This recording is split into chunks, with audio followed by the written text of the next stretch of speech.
and ngibonge kakhulukazi umsweli baba umsweli uNongalo okuyena u-executive director ebambisene ne-team yakhe ukuthi le pump station eyasha and ngo-2023 ngo-April ivuselelwe ingagcinwe kuphela ngokuvuselelwa kodwa kuphinde i-upgrade.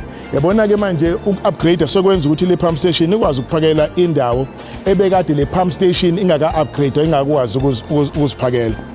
Amanzi asezofika endaweni yaseNanda, eNtuzuma and ingxenye kaMashu, eLindelani, uMzinyathe, eTafuleni, eNgonweni naseMathatha and nakwezinye indawo.